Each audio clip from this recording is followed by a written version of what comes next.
الله تبارك وتعالى كما ورد في سورة الحديد. أعوذ بالله من الشيطان الرجيم. بسم الله الرحمن الرحيم. سابقوا إلى مغفرة من ربكم وجنة عرضها كعرض السماء والأرض وعدت للذين آمنوا بالله ورسله ذلك فضل الله يؤتيه من يشاء والله ذو الفضل العظيم. صدق اللہ العظیم. جن مسلمانوں کے دلوں پر کچھ زنگ آ گیا تھا یا جن کے جوش جہاد میں، ذوق شہادت میں، جذبہ انفاق میں کمی آ گئی تھی، ان کی کچھ تنبیہ، زجر،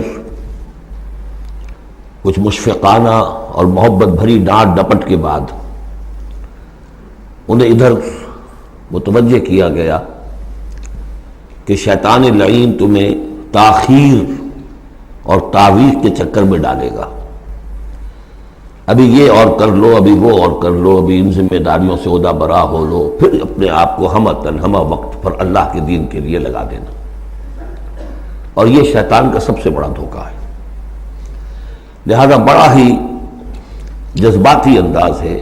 الم یأن للذین آمنوا ان تخشع قلوبہم لذکر اللہ وما نزل من الحق. پھر انہیں دعوت دی گئی، اگر اپنے گریبان میں جھانکو اور دلوں کو ٹٹولو اور محسوس ہو کہ یہ دل کی بستی تو ویران ہے، اجڑی ہوئی ہے، یہاں وہ ایمان کی مثبت دولت، اس کی روشنی تو موجود نہیں ہے، تب بھی مایوس نہ ہو. اعلموا ان اللہ یحیی الارض بعد موتہا. اللہ مردہ زمین کو دوبارہ زندہ کر دیتا ہے، تمہارے نکاحوں کا مشاہدہ ہے. لہذا تم بھی کوشش کرو تو اپنی دلوں کی اس مردہ زمین میں اثر نو ایمان کی فصل اگا سکتے ہو اور وہ پوری طرح بہار دے گی. لیکن جیسے تم ہل چلاتے ہو، تمہیں اپنے دل کی اس زمین میں ہل چلانا ہوگا. مال کی محبت کو کھود کھود کر نکالنا ہوگا. اس کے لیے صدقہ غریبوں، محتاجوں پر بھی، اور اللہ کے دین کے لیے قرض حسنہ. اب اس میں جو سب سے بڑی رکاوٹ ہے حیات دنیاوی، اس کی حقیقت کھول دی. اعلموا انما الحیات الدنیا لعب ولہو وزینۃ وتفاخر بینکم وتکاثر فی الاموال والاولاد. عام طور پر جب قرآن مجید میں یہ دنیا کی زندگی کو لہو و لعب کہا جاتا ہے تو لہو پہلے ہوتا ہے، لعب بعد میں. محاورہ ہے لہو و لعب. یہاں ترتیب بدلی ہوئی ہے اس لیے کہ یہاں عمر کے ساتھ بڑھتے ہوئے مختلف سٹیجز کی بات ہے. ابتدائی زندگی میں کھیل ہی کھیل ہے، اس میں کوئی لذت، جنسی لذت یا کوئی اور لذت نہیں ہوتی. کھیل ہے، مشغول ہے، مشغولیت ہے، مصروفیت ہے. پھر اس میں آتا ہے وہ خطرناک دور ایڈولسنس کا، ٹین ایجرز. اب معاملہ جو ہے بگڑنا شروع ہوتا ہے، لعب کے ساتھ لہو بھی. اور پھر اسی مرحلے پر زینت اور زیبائش. پھر انسان ابھی پوری جوانی کو پہنچتا ہے. یہ 30 برس کی عمر کے آس پاس انسان پھر تفاخر، دوسروں سے اپنے آپ کو اوپر کرنا، نمایاں کرنا. اس کے بعد ذرا عمر ڈھلنے لگتی ہے تو آدمی بڑا ہی حقیقت پسند ہو جاتا ہے، واقعیت پسند، ریئلسٹک. اب یہ کہ مال اور دولت اور اولاد یہ ختم نہیں ہوتی یہاں تک کہ انسان قبر میں جا کر اس کو اتار دیا جائے. یہ بات جو ہے آخری پارے کی صورت میں آئے گی. الہاکم التکاثر حتی زرتم المقابر. یہ جو آخری سٹیج ہے تکاثر فی الاموال والاولاد، یہ پھر پیچھا نہیں چھوڑتی. چاہے کسی کے پاس اتنی دولت ہو کہ 5 نسلیں 6 نسلیں پیٹ بھر کر کھا سکتی ہیں، پھر بھی حوث حل من مزید، حل من مزید، مزید کے لیے. چاہے پاؤں جو ہے ظاہری طور پر بھی نظر آ رہا ہے کہ قبر کے اندر لٹکا کے بیٹھا ہوا ہے مڈھا یہ، لیکن مال کی حوث، دولت کی حوث یہ کبھی ختم نہیں ہوتی. الہاکم التکاثر حتی زرتم المقابر. اب یہ سارے حقائق واضح کرنے کے بعد اب پکارا جا رہا ہے سابقوا الی مغفرۃ من ربکم. مسابقت کرو ایک دوسرے سے، آگے نکلو، بھاگو، دوڑو. جیسے تم دنیا میں مسابقت کر رہے ہو، اس کے ہاں یہ آ گیا میرے ہاں کیوں نہ ہو، اس کے ہاں اتنا بڑا ٹی وی آ گیا میرے ہاں کیوں نہ ہو. میرے بچے کیا کریں گے؟ جائیں گے وہاں دیکھیں گے ان میں تو انفیورٹی کمپلیکس پیدا ہو جائے گا، فلاح ہو جائے گا، یہ ہو جائے گا. تو تم مسابقت کر رہے ہو دنیا میں، ہے جستجو کہ خوب سے خوب تر کہاں. تو یہ مسابقت تمہیں دنیا میں نہیں دین میں کرو، جنت کے حصول کے لیے کرو. سابقوا الی مغفرۃ من ربکم، ایک دوسرے سے آگے نکلو، مسابقت کرو، دوڑ لگاؤ. کس چیز کی طرف؟ اپنے رب کی مغفرت کے حصول کے لیے اور اس جنت کے حصول کے لیے. ارضھا کعرض السماء والارض، جس کا پھیلاؤ ہوگا جو آسمان اور زمین کا ہے. بعض جگہ پر سماوات بھی آیا ہے. میرا گمان یہ ہے واللہ عالم کہ جو پہلی جنت بنے گی، نزل جس کو کہا گیا، وہ تو اسی زمین پر ہوگی. لیکن پھر اب مراتب کے اعتبار سے جیسے کہا گیا کافروں کے لیے آسمان کے دروازے نہیں کھولے جائیں گے، لیکن اہل ایمان کے لیے یہ دروازے کھلیں گے. یہ جو ارب گیلیکسیز ہیں، اور ہر گیلیکسیز میں کتنے سولر سسٹم ہوں گے، اور کتنے سولر سسٹم میں کتنی زمینیں ہوں گی، اتنی ایسی زمین بھی تو ہوگی نا جیسی بالکل ہماری زمین ہے. ہر سولر سسٹم میں ہوگی. سورج سے اتنے ہی فاصلے پر، اپنے سورج سے اتنے ہی فاصلے پر جتنے فاصلے پر کہ ہماری زمین ہے. یہ ساری جو اللہ نے تیار کر رکھی کس کے لیے؟ یہ ہے کہ جو اہل جنت کے لیے، وہاں جانے کے لیے ہمیں کوئی راکٹس کی ضرورت نہیں ہوگی. اللہ تعالیٰ لے کر جائے گا، جیسے کہ جبرائیل آتے ہیں، 7ویں آسمان سے زمین پر آتے ہیں. محمد رسول اللہ ایک مرتبہ زمین سے 7ویں آسمان پر ہوا آئے ہیں. ہم بھی جائیں گے انشاءاللہ، جو بھی ہم میں سے کچھ نصیب ہوگا. کون کون سے؟ جنت کا پھیلاؤ ہے پورے آسمانوں اور زمین کے برابر. اعدت للذین آمنوا باللہ ورسلہ، وہ تیار کی گئی ہے، سنواری گئی ہے، فرمش کی گئی ہے. اعداد کہتے ہیں کسی چیز کے لیے کسی چیز کو تیار کرنا. استعداد اسی سے بنا ہے. فلاں میں بڑی استعداد ہے. اعداد باب افعال ہے. تیار کی گئی ہے، سنواری گئی ہے، فرمش کی گئی ہے، ڈیکوریٹ کی گئی ہے. وَعِدَّتْ لِلَّذِينَ آمَنُوا بِاللَّهِ وَرُسُلِهِ، ان کے لیے جو ایمان لائے اللہ پر اور اس کے رسولوں پر. اور ذَلِكَ فَضْلُ اللَّهِ يُؤْتِيهِ مَن يَشَاءُ، یہ اللہ کا فضل ہوگا، جس کو بھی چاہے گا دے گا. وَاللَّهُ ذُو الْفَضْلِ الْعَظِيمِ، اللہ بڑے فضل والا ہے. اب ایک اور رکاوٹ جو ہوتی ہے اس راستے پر چلتے ہوئے، راستہ یہ کیا ہے؟ اس کی ہدف آگے آ جائے گا. جہاد اور قتال اور انفاق کس کام کے لیے ہے، یہ اس سورہ مبارکہ کا کلائمیکس ہوگا جو آگے آئے گا.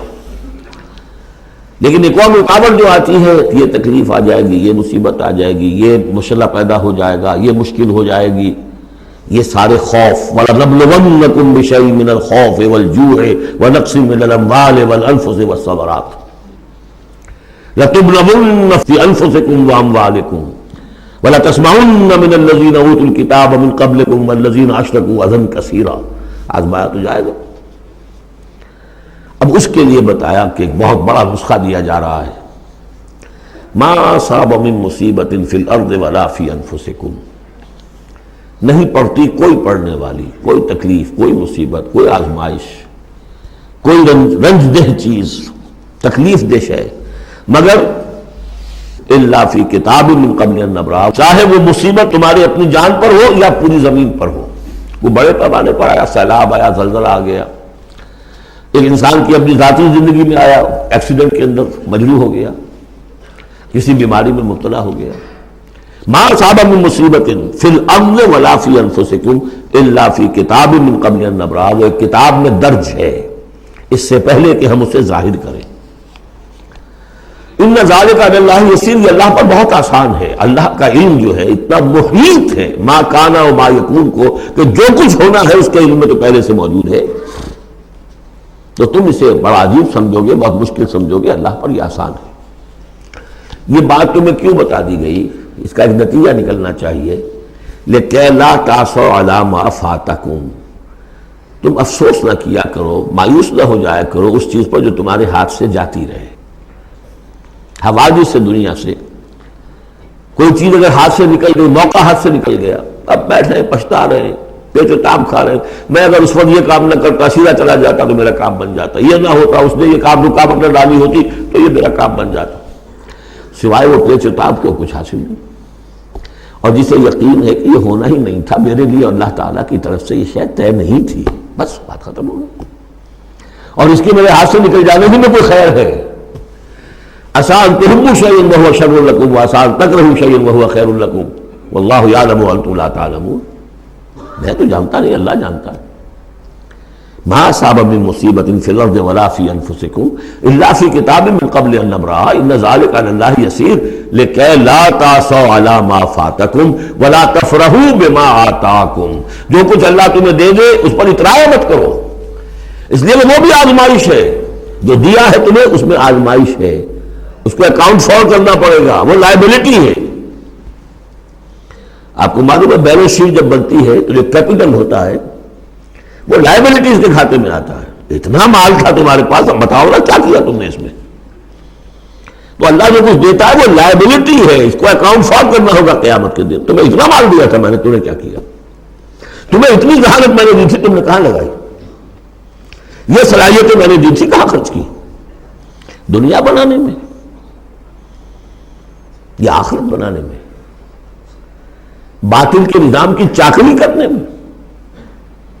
IMF کی سروس ہو رہی ہے، اتنے بلین روپے تنخواہ مل رہی ہے، ٹھیک ہے، چاکنی کس کی ہو رہی ہے؟ کس کے نظام کو چلا رہے ہو؟ کس کی رقص میں گھوڑے بن کر جتے ہوئے ہو؟ غور کرنے کی بات ہے۔ اب ہمیں فخر ہوتا ہے فلاں شخص ورلڈ بینک کے اتنے عہدے پر پہنچ گیا، ہمارا عزیز اور ہمارا، کس کی چاکری ہو رہی ہے؟ لیفٹیننٹ بن گیا انگریز کی فوج میں، انگریز کی فوج میں۔ لِكَيْ لَا تَعْصَوْا عَلَىٰ مَا فَاتَكُمْ وَلَا تَفْرَحُوا بِمَا آتَاكُمْ، جو کچھ تمہارے ہاتھ سے جاتا رہے، نکل جائے، اس پر افسوس نہ کیا کرو، اور جو کچھ اللہ تمہیں دے دے اس پر اترایا نہ کرو، سوچا کرو۔ بلکہ امام احمد بن حنبل رحمۃ اللہ علیہ کا معاملہ تو یہ ہوا تھا کہ جب وہ خلق قرآن کا مسئلہ چل رہا تھا تو جس زمانے میں کہ ان پر عتاب ہو رہا تھا حکومت کی طرف سے، جیل میں تھے، مارا جاتا تھا کہ کہو کہ قرآن مخلوق ہے، اور وہ کہنے کو تیار نہیں تھے۔ کہتے ہیں ایسی ایسی ماریں پڑی ہیں کہ ہاتھی کو بھی وہ مار پڑے تو وہ بلبلا اٹھے، کبھی آنکھوں میں آنسو نہیں آئے۔ اس کے بعد حکومت بدل گئی، اب جو نیا خلیفہ ہے اس کی رائے کچھ اور ہے، وہ اب خلق قرآن کا مسئلہ دفن ہو چکا۔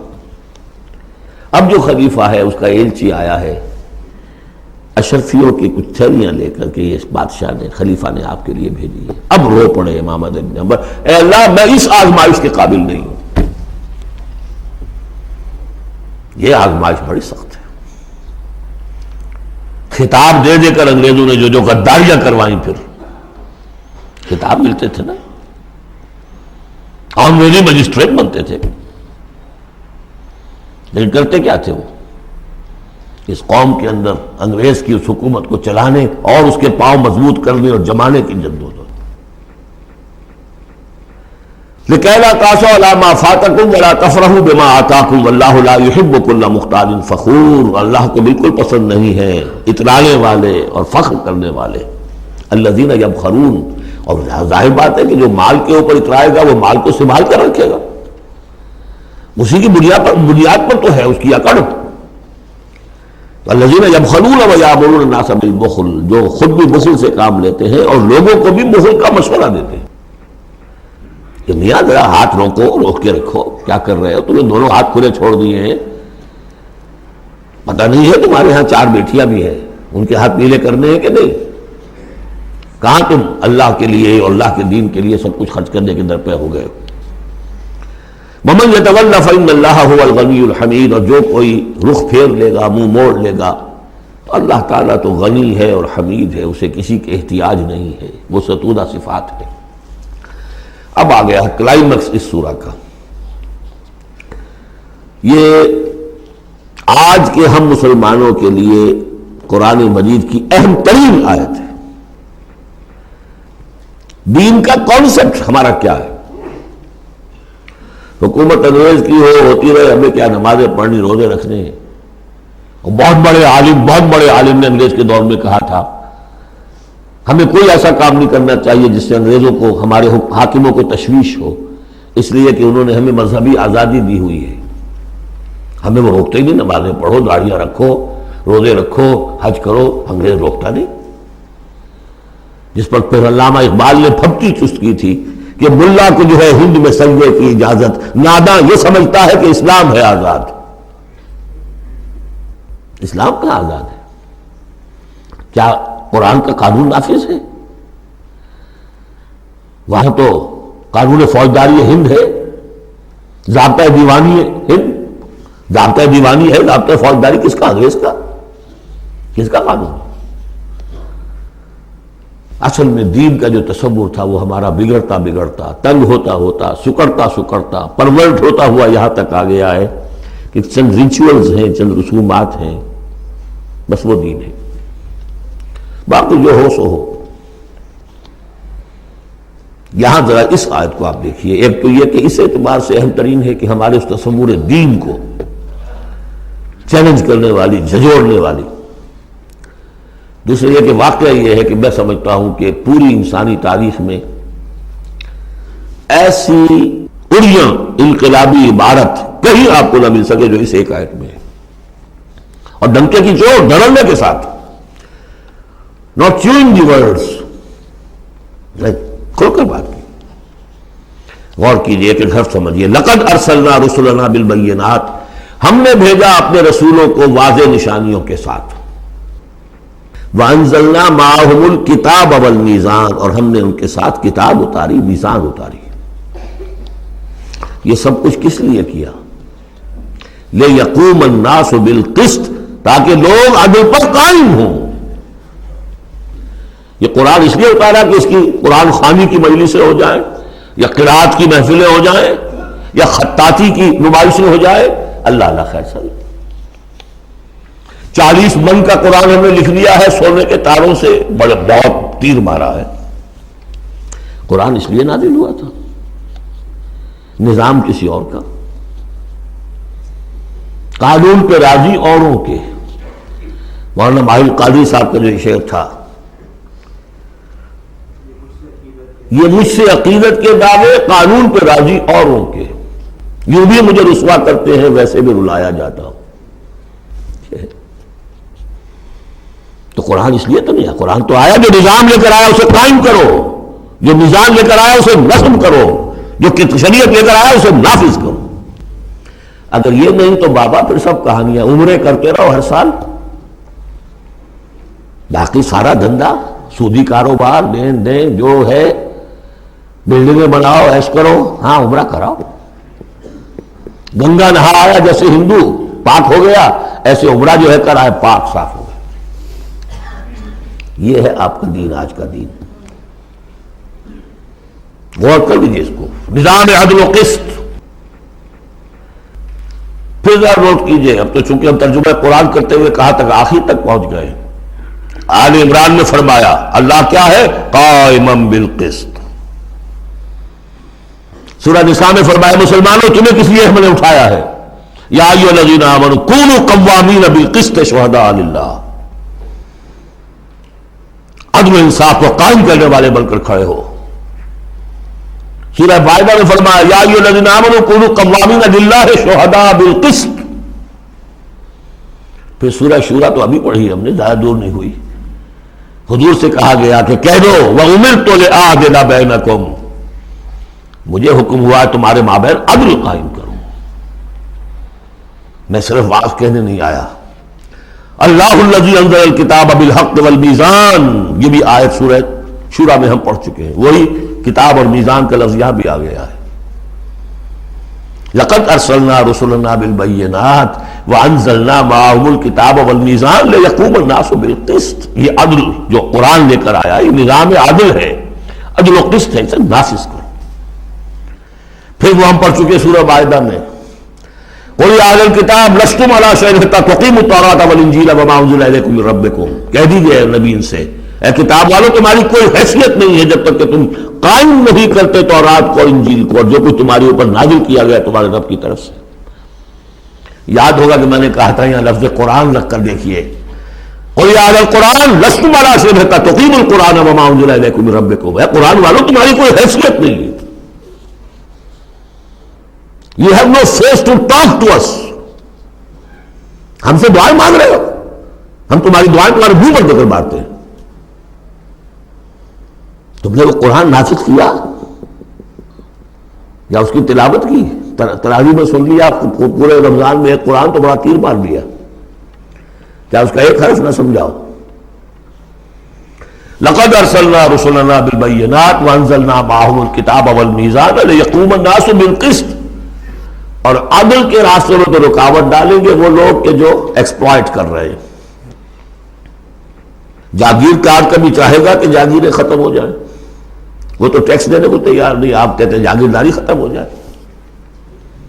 ہاں کوئی ہو سکتا ہے ایسا بھی جاگیردار شریف النفس، کوئی سرمایہ دار ایسا ہو سکتا ہے شریف النفس، لیکن شاذ ہوگا وہ، کوئی ہوگا، اکثر و بیشتر تو نہیں ہوں گے۔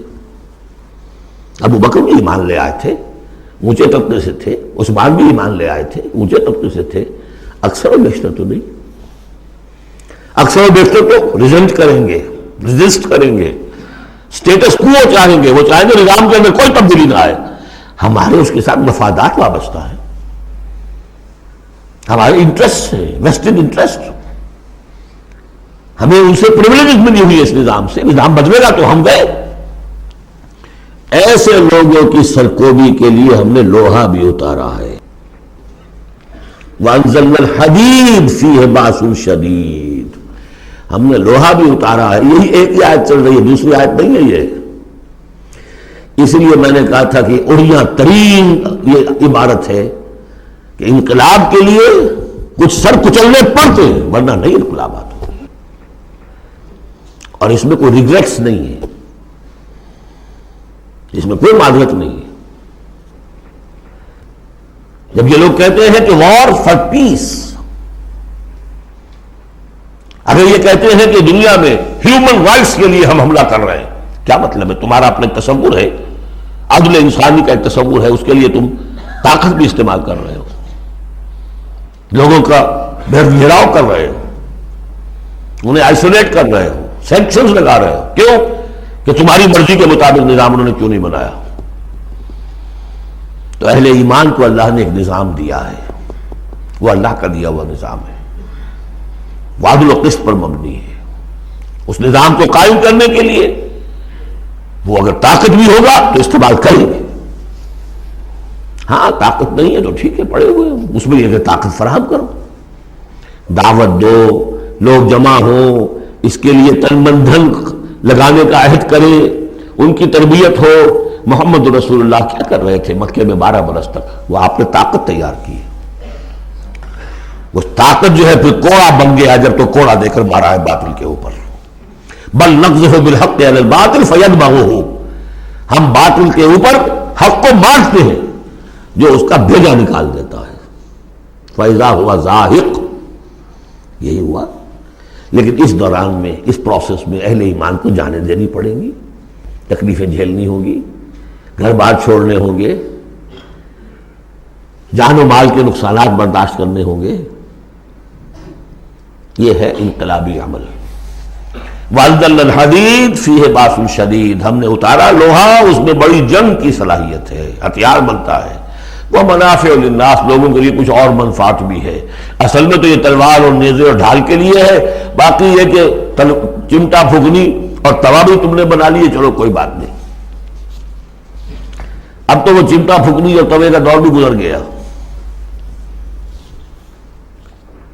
وَلِيَعْلَمَ اللَّهُ مَن يَنصُرُهُ وَرُسُلَهُ بِالْغَيْبِ، اللہ دیکھنا چاہتا ہے کہ کون ہے اس کے وہ وفادار بندے جو لوہے کی طاقت کو ہاتھ میں لے کر اللہ کی اور اس کے رسولوں کی مدد کرتے ہیں غیب میں ہونے کے باوجود۔ دین اللہ کا ہے، اور اسے غالب کرنے کے لیے جو اللہ کے بندے میدان میں آ گئے گویا کہ وہ اللہ کے مددگار ہیں۔ یا ایھا الذین آمنوا کونوا انصار اللہ، اگرچہ دین نافذ کرنا، قائم کرنا فرض منصبی محمد رسول اللہ کا ہے۔ هو الذی ارسل رسولہ بالہدی ودین الحق لیظہرہ علی الدین کلہ، جو ان کے انصار بن گئے، مددگار بن گئے، وہ اللہ کے مددگار، رسول کے مددگار۔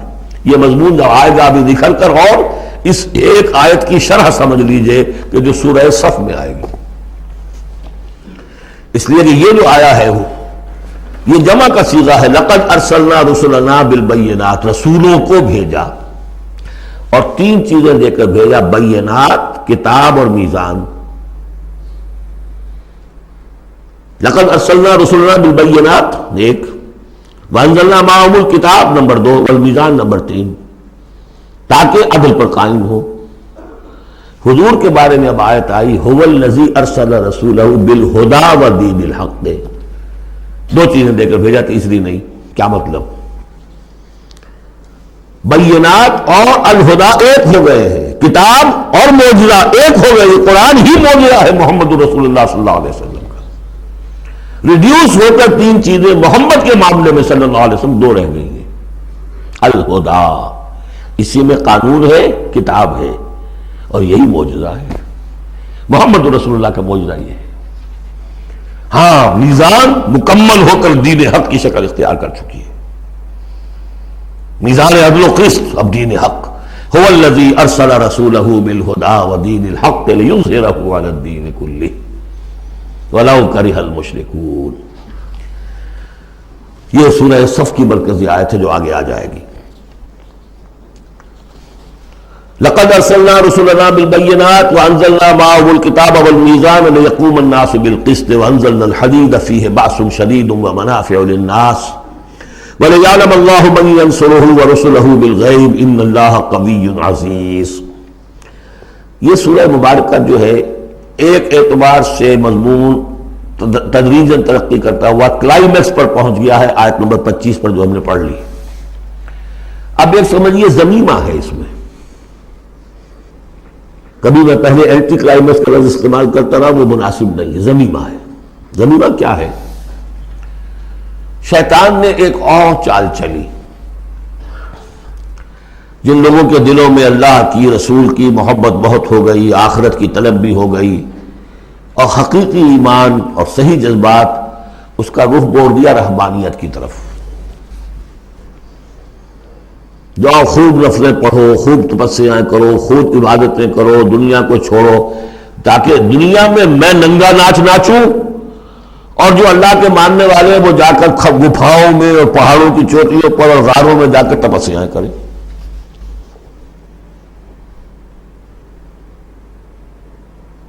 اس کی نفی ہو رہی ہے۔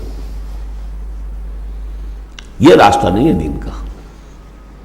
اور یہ خاص طور پر ویسے یہ کہ ہندوستان میں کیوں آیا یہ مسئلہ اور کسی اور جگہ کیوں آیا، لیکن یہ کہ مونسٹسزم جو ہے، یہ خانقاہی نظام جو ہے کرسچینٹی میں ٹاپ پر پہنچا ہے، اس میں کوئی شک نہیں۔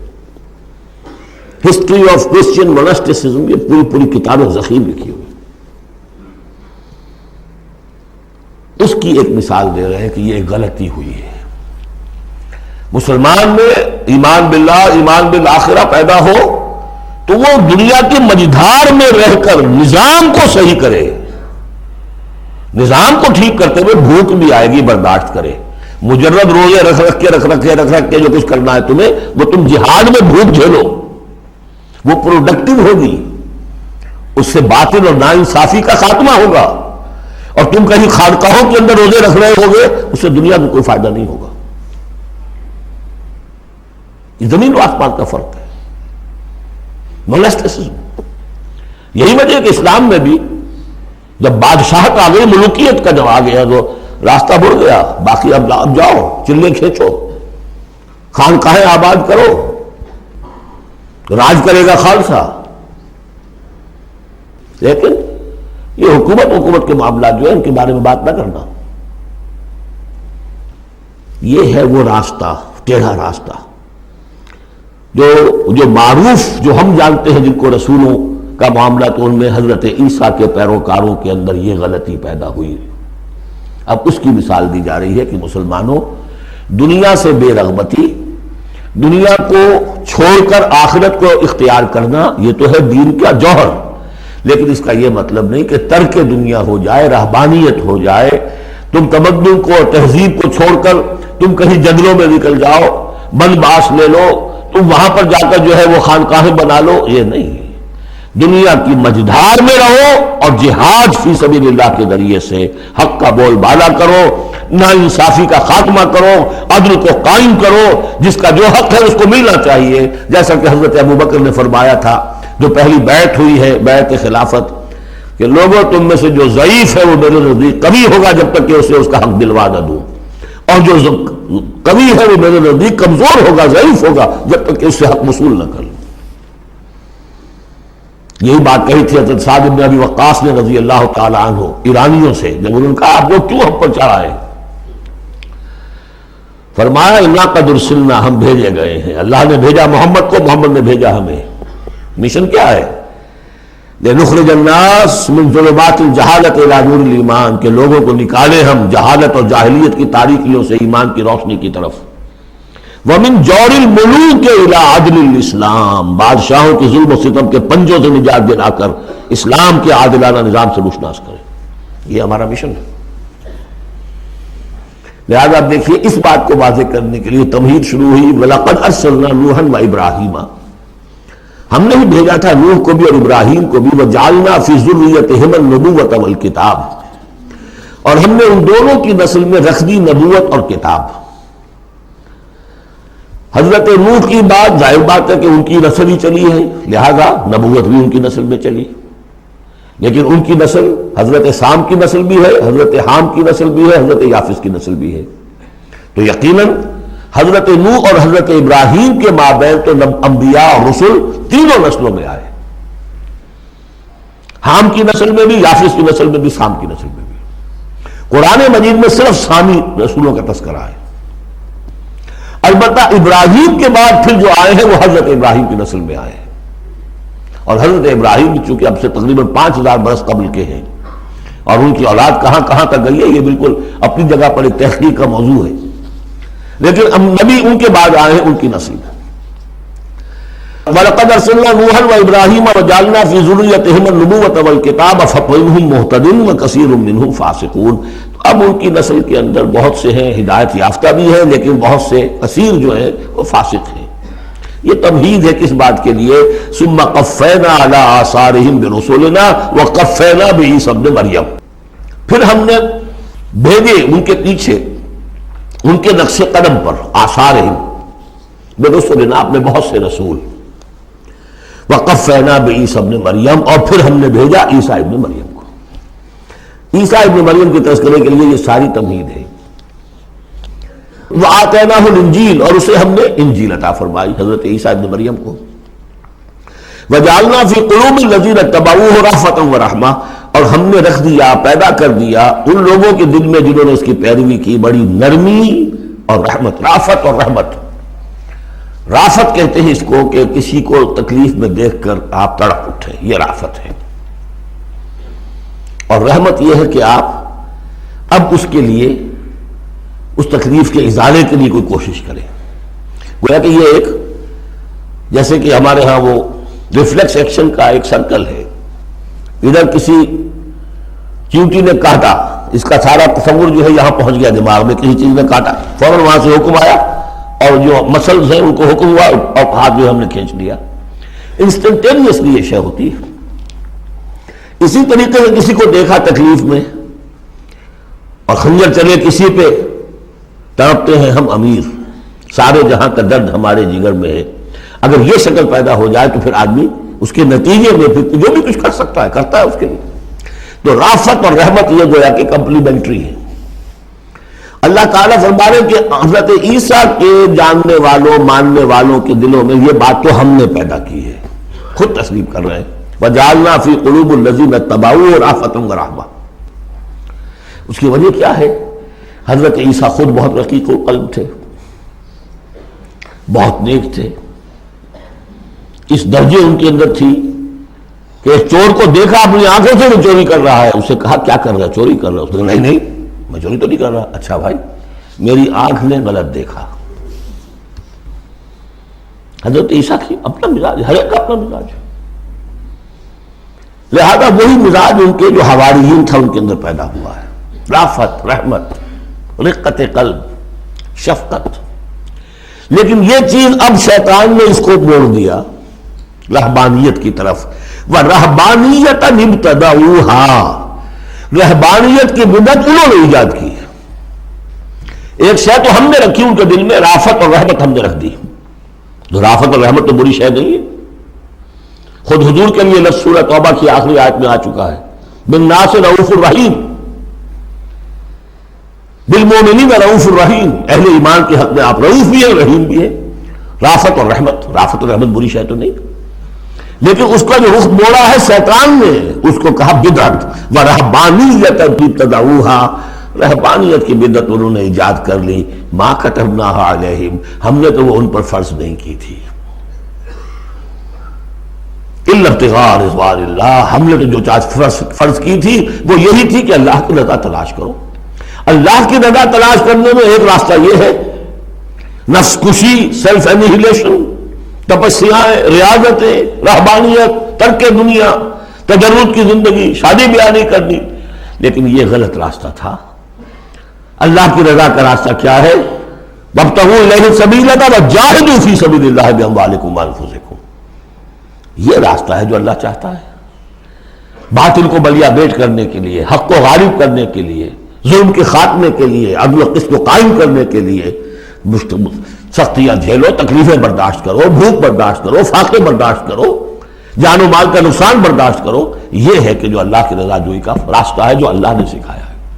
ہاں شیطان نے موڑ دیا کہ ان کی نیکی اب تمدن سے مڑ کر ادھر چلی جائے، تاکہ یہاں تمدن کا میدان میرے لیے ننگا ناچ میں ناچوں، مجھے کچھ پوچھنے والا نہ ہو۔ فما رعوها حق رعایتها، پھر ایک اور دوہرا جو کے اوپر چارج شیٹ ایک اور ہے، پھر وہ رعایت بھی نہیں کر سکے اس کی جیسی کہ رعایت کرنی چاہیے تھی۔ ایک دفعہ آدمی طے کر لے میں ساری عمر شادی نہیں کروں گا، مجرد رہوں گا، یہ تو آسان ہے، اس کو نبھانا تو آسان نہیں ہے۔ اللہ نے انسان میں جنسی جذبہ رکھا ہوا ہے، نتیجہ کیا نکلا؟ وہ تو جو کتابیں میں نے بتایا ہے کہ یہ موٹی موٹی ضخیم کتابیں جو ہے ہسٹری آف کرسچین موناسٹسزم پر، ان میں پڑھ لیجیے اب کیا ہوتا تھا۔ کہنے کو راہب ہے اور راہبائیں ہیں، اور زنا ہو رہا ہے، حرامی بچوں کی پیدائش ہو رہی ہے، اور ان کے تہخانوں کے اندر قبریں بن رہی ہیں۔ وہ تہخانے جو ہوتے تھے راہب خانوں کے، وہ حرامی بچوں کے قبرستان ہوتے تھے۔ آخر فطرت کا راستہ ہے، دریا کے آگے آپ بند باندھیں گے کیا کریں گے؟ کوئی راستہ اس کا ایک اور بنائیے تو پھر بند باندھ سکتے ہیں نا، چلتے دریا میں کیسے بنا دیں گے؟ وہ اسلام نے راستہ دیا ہے، حلال راستہ ہے، جائز راستہ ہے، شادی کرو، اپنے جنسی جذبے کی تسکین کا سیدھا سامان جو ہے وہ تمہارے لیے موجود ہے۔ جہاں وہاں قبضن آ جائے گی حرام خوری ہوگی، پانی کے آگے بہاؤ کریں گے، پانی کہیں نہ کہیں سے راستہ نکال لے گا، یہی ہوا۔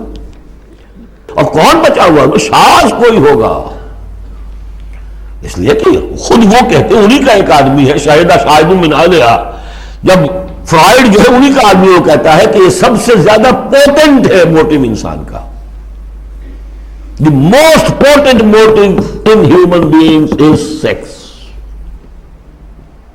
حالانکہ غلط ہے یہ، مغربی حکمات میں سے کسی کی نظر کہیں جم گئی، کسی کی کہیں جم گئی، مارکس کو پیٹ نظر آیا، معاشی جذبہ جو ہے انسان کا، اس کو سیکس نظر آیا، ایڈلر کو دی ارج ٹو ڈومینیٹ، تفوق، خود میں تفوق، یہ ساری چیزیں اپنی جگہ پر پارشل ٹروتھس ہیں، سب ٹھیک ہے، لیکن بہرحال جو اتنا بڑا جذبہ ہے اس کے آگے آپ ایک غیر فطری اگر بند باندھیں گے تو اس کا نقصان کیا ہوگا؟ فما رعوها حق رعایتها، تو پھر وہ رعایت بھی نہ کر سکے، اس کی حفاظت نہ کر سکے، اس کا حق ادا نہ کر سکے، اس کو نبھا نہ سکے جیسا کہ نبھانے کا حق تھا۔ فآتینا الذین آمنوا منہم اجرہم، تو ان میں سے جو لوگ ایمان لے آئے، یعنی یہ کہ جو بھی مسلمان ہو گئے، یہ بھی مانی ہے، یا اپنے اپنے زمانے میں حضور صلی اللہ علیہ وسلم سے کی بعثت سے پہلے جو لوگ بھی تھے صاحب ایمان ان میں، ان کے لیے ان کا اجر ہے۔ وَكَثِيرٌ مِّنْهُمْ فَاسِقُونَ، لیکن ان کی بھی اب اکثریت جو ہے فاسقوں پر مشتمل ہے۔ یا ایھا الذین آمنوا اتقوا اللہ وآمنوا برسولہ،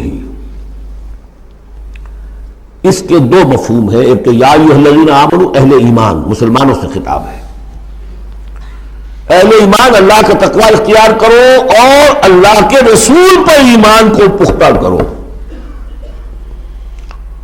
لقد کان لکم فی رسول اللہ اسوۃ حسنہ، ان کی زندگی میں دیکھو کیا توازن تھا، انہوں نے ترک دنیا تو نہیں کی، شادیاں کی، بھرپور زندگی گزاری ہے، ان کی اولاد بھی تھی،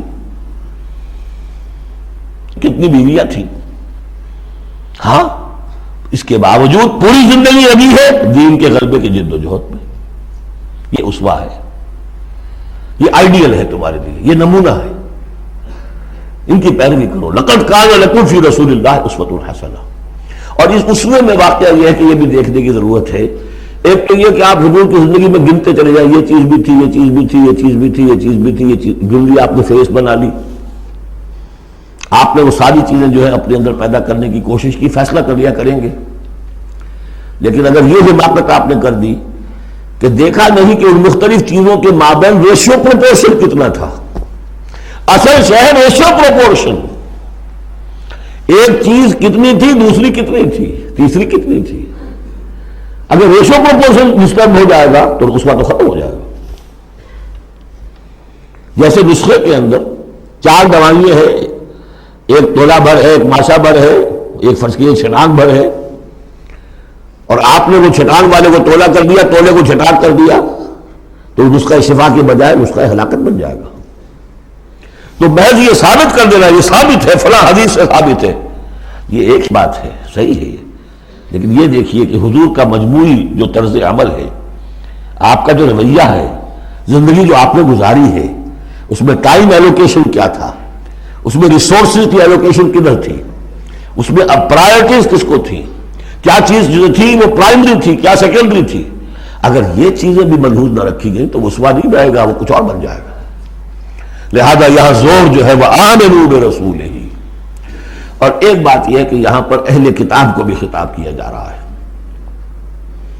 کہ ان میں سے بھی جن لوگوں کے دلوں کے اندر ابھی کوئی رمق تھی ایمان کی، سابقہ ایمان کی، ان کو پکار کر کہا جا رہا ہے یا ایھا الذین آمنوا اتقوا اللہ وآمنوا برسولہ. اللہ کو جو تم مانتے ہو پہلے سے، اس کا تقوی اختیار کرو. اب تمہارے لیے بڑا امتحان یہ کہ اس رسول پر بھی ایمان لاؤ، اور اگر تم اس رسول پر بھی ایمان لاؤ گے یؤتکم کفلین من رحمتہ، تمہیں دوہرا دے گا اپنی رحمت میں سے حصہ. اہل کتاب جو ایمان لائے حضور پر، ان کے لیے دوہرا اجر ہم پڑھ چکے ہیں پہلے، یہ سورہ قصص میں آ چکا ہے.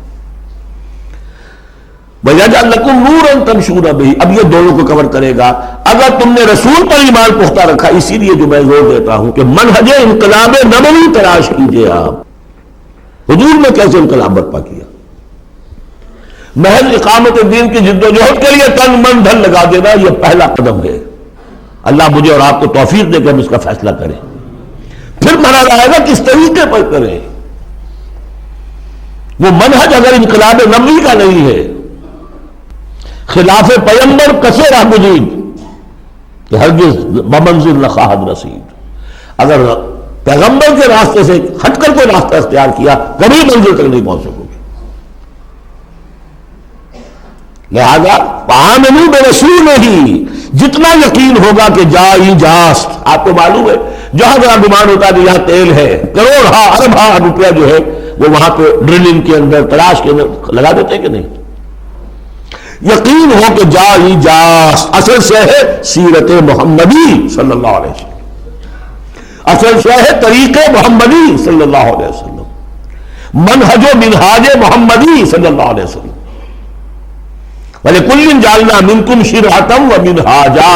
ہم نے تم میں سے سب کے لیے علیحدہ علیحدہ شریعتیں، علیحدہ علیحدہ منہاج بنائے ہیں. منہاج محمدی کیا ہے؟ اس کو تلاش کرو اور اس کو اختیار کرو. یا ایھا الذین آمنوا اتقوا اللہ وآمنوا برسولہ یؤتکم کفلین من رحمتہ ویجعل لکم نورا تمشون بہ ویغفر لکم واللہ غفور رحیم. اور بخش دے گا. پھر اس راستے پر آدمی چل پڑے، رخ سیدھا کر لے.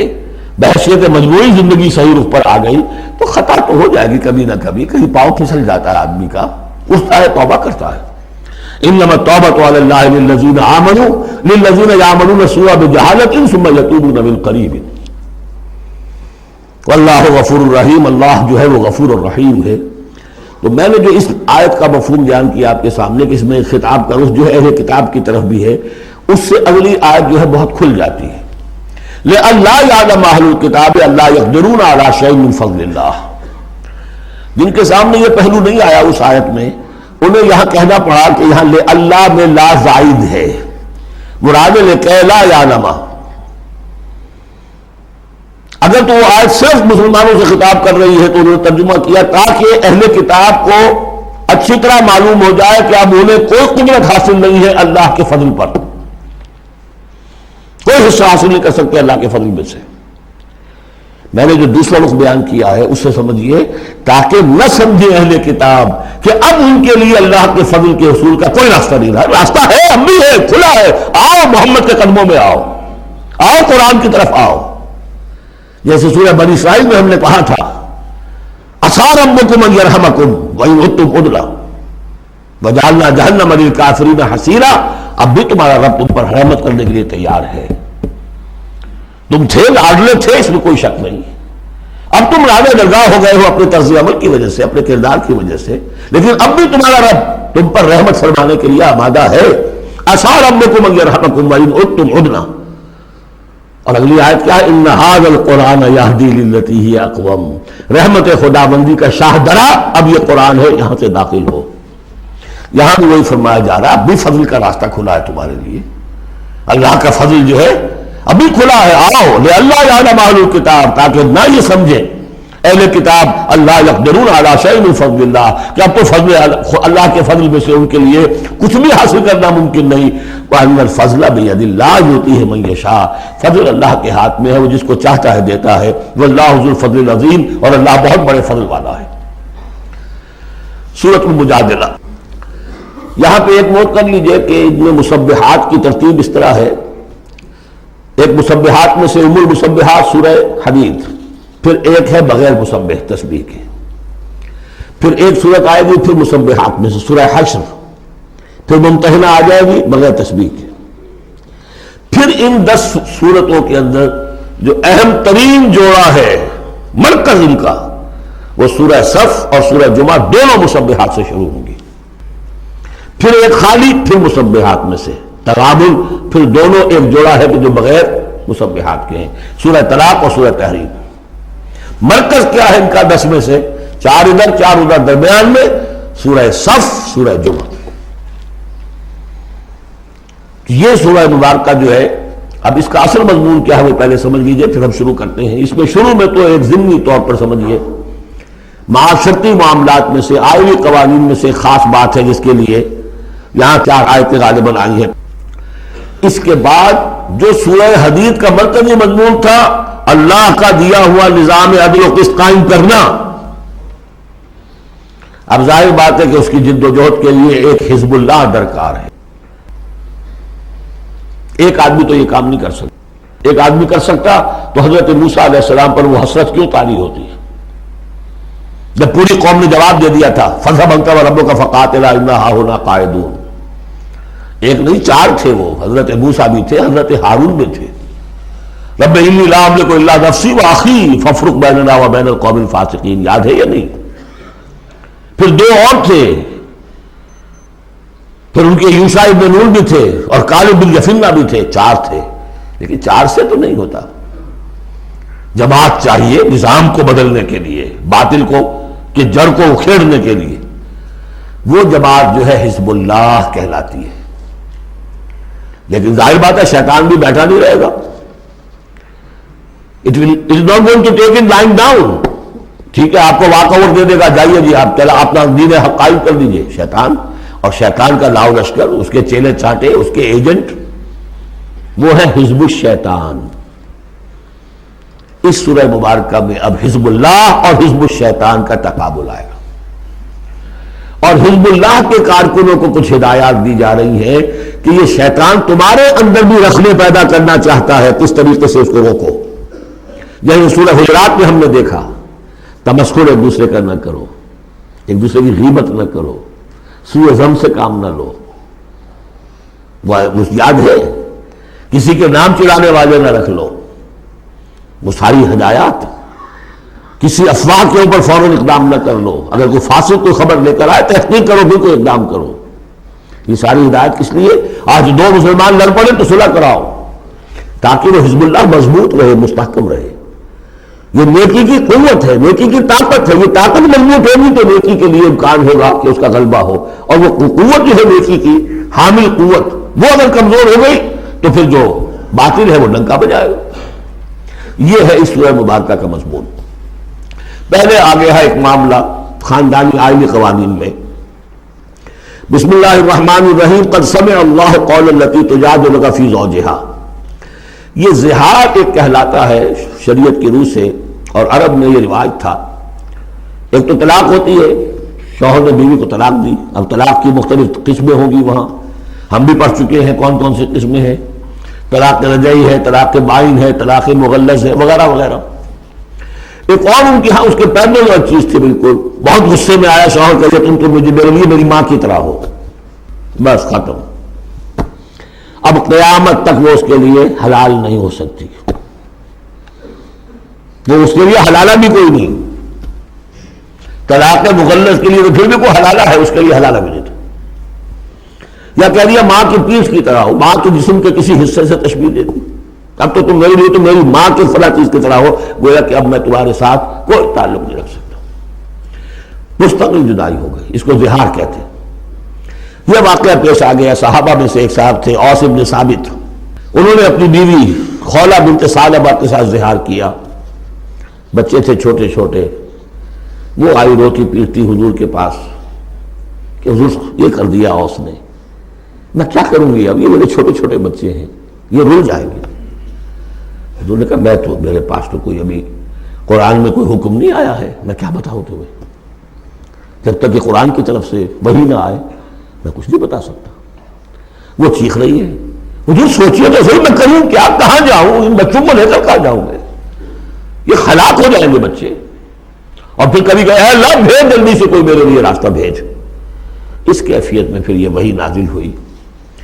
قد سمع اللہ قول التی تجادلک فی زوجہا، اللہ نے سن لی ہے اس عورت کی بات جو اے نبی آپ سے جھگڑ رہی ہے اپنے شوہر کے بارے میں۔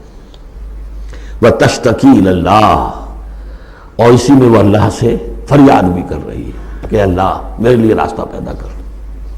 واللہ یسمع تحاورکما، اور اللہ سن رہا تھا اے نبی آپ کے اور اس کے مابین جو گفتگو ہو رہی تھی، جو کنورسیشن ہو رہی تھی۔ واللہ یسمع تحاورکما ان اللہ سمیع بصیر، اللہ سمیع ہے، سب کچھ سننے والا، بصیر ہے، سب کچھ دیکھنے والا۔ لہذا اب اس خولہ بنت ثعلبہ کی اس فریاد پر اللہ تعالیٰ کی طرف سے جو رحمت کا دریا جوش میں آیا، مستقل قانون کی حیثیت سے قانون شریعت میں یہ چیز شامل کر دی گئی۔ الذین یظاہرون منکم من نسائہم، اے مسلمانوں تم میں سے جو لوگ اپنی بیویوں کو اپنی ماں کہہ بیٹھے، ماں ہن امہاتہم، وہ ان کی مائیں تو نہیں بن جاتی کہہ دینے سے، جیسے کسی کو بیٹا کہنے سے بیٹا تو نہیں بن جائے گا، وہ منہ بولے بیٹے کی کوئی حیثیت نہیں، اسی طرح یہ ماں کہہ دینا اسے کوئی معنی نہیں۔ ان امہاتہم الا اللہ ولدنہم، ان کی مائیں تو وہی ہیں جنہوں نے انہیں جنا ہے۔ وانہم لیقولون منکرا من القول والزورا، یقیناً جو بات کہہ رہے ہیں وہ جھوٹی ہے اور بہت ناپسندیدہ بات ہے۔ وَإِنَّ اللَّهَ لَعَفُوٌّ غَفُورٌ، اللہ تعالیٰ عفو ہے، معاف فرمانے والا ہے، اور غفور ہے، بخشنے والا ہے۔ چونکہ ابھی تک یہ رواج تھا، چل رہا تھا، لہذا اگر اوس سے یہ بات ہو گئی ہے تو اللہ معاف کرے گا انہیں، اور جس سے بھی ہوئی ہے اس وقت اللہ معاف کرے گا، لیکن اب جو ہے قانون آ رہا ہے۔ وَالَّذِينَ يُظَاهِرُونَ مِن نِّسَائِهِمْ ثُمَّ يَعُودُونَ لِمَا قَالُوا، وہ لوگ کہ جو اپنی بیویوں کو اپنی ماں سے یا اپنی ماں کے جسم کے کسی حصے سے تشبیہ دے بیٹھے، اور پھر وہ لوٹنا چاہیں، اعادہ کرنا چاہیں لما قالوا، جس بات کو انہوں نے کہا تھا اس سے واپس آنا چاہیں، فَتَحْرِيرُ رَقَبَةٍ مِّن قَبْلِ أَن يَتَمَاسَّا، تو ایک غلام کو آزاد کرنا ہوگا اس سے پہلے کہ وہ آپس میں ایک دوسرے کو مس کریں۔ ذَلِكُمْ تُوعَدُونَ بِهِ، گویا کہ کفارہ بتا دیا اللہ تعالیٰ نے، اس کا کفارہ ادا کرو اور بس بات ختم۔ ذالکم توعظون، یہی ہے جس کا کہ تمہیں واعظ کہا جا رہا ہے، نصیحت کی جا رہی ہے، ہدایت دی جا رہی ہے۔ واللہ بما تعملون خبیر، اور جو کچھ تم کر رہے ہو اللہ اس سے باخبر ہے۔ فمن لم یجد، تو جو کوئی نہ پائے، کوئی غریب آدمی ہے جس سے کہ یہ حرکت ہو گئی ہے، اور وہ ایک اب اس کے پاس کوئی غلام نہیں ہے، اب غلام خریدے پھر آزاد کرے، اس کے پاس پیسہ نہیں ہے۔ فمن لم یجد فصیام شہرین متتابعین من قبل یتماسا، جس کے پاس نہ ہو یہ اتنی مقدار تو وہ 2 مہینوں کے روزے رکھے متواتر لگاتار، اس سے پہلے کہ وہ آپس میں ایک دوسرے کو چھوئیں۔ اب یہ بھی بہت سخت سزا ہے، 2 مہینے کے روزے متواتر، بیچ میں کوئی چھوٹے نہ۔ فمن لم یستطع، ایسا بھی ہو سکتا ہے کسی میں اتنی ہمت نہ ہو، کوئی اتنا ضعیف ہے، کوئی بیمار ہے، کسی کو ڈائبٹیز ہے، کچھ اور ہے، وہ روزہ نہیں رکھ سکتا۔ فمن لم یستطع فاطعام 60 مسکینا، تو 60 مسکینوں کو کھانا کھلانا، ایک روز کی روزی جو ہے، اور وہ ہو بھی من اوسط ما تطعمون اہلیکم، وہ کھانا ہو گئی تم اپنے اہل و عیال کو کھلاتے ہو، وہ اوسط کھانا۔ ذالک لتؤمنوا باللہ ورسولہ، یہ اس لیے ہے تاکہ تم یقین کرو اللہ پر، اس کے رسول پر۔ میں کافی عرصے تک اور کافی تلاش بھی میں نے کیا کہ اس کا مفہوم کیا ہے، یہ تمہیں دیا جا رہا تاکہ تم ایمان رکھو اللہ پر، اس کے رسول پر، کیا مطلب ہوا؟ بات سمجھ میں آ گئی۔ واقعہ یہ کہ جب کوئی شخص کفارہ ادا کرتے ہوئے یہ سختی جھیلتا ہے اس خیال کے ساتھ کہ اللہ کا قانون ہے، تو اس کے ایمان میں اضافہ ہوتا ہے، یقین بڑھے گا، اس کو مشقت کر رہا ہے۔ جیسے کہ ایمان سے عمل صالح پیدا ہوتا ہے، عمل صالح سے بھی ایمان پیدا ہوتا ہے۔ یہی بات سورہ حجرات میں ہم دیکھ آئے تھے، یمنون علیک ان اسلموا قل لا تمنوا علی اسلامکم بل اللہ یمن علیکم ان ہداکم للایمان ان کنتم صادقین۔ ایمان کے راستے پر اللہ تمہیں لے آیا ہے، اسلام میں داخل ہو گئے ہو تو ایمان تک بھی پہنچ جاؤ گے، اور یہ اللہ کا بڑا احسان مانو۔ تو فرمایا ذالک لتؤمنوا باللہ ورسولہ، یہ اس لیے ہے تاکہ تم ایمان پوری طرح تمہارے اندر ایمان اور راسخ ہو جائے اللہ پر اور اس کے رسول پر۔ وتلک حدود اللہ، یہ اللہ کی حدود ہے، وللکافرین عذاب علیم، اور کافروں کے لیے بہت دردناک عذاب ہے۔ بارک اللہ لی ولکم فی القرآن العظیم ونفعنی وإیاکم بالآیات والذکر الحکیم۔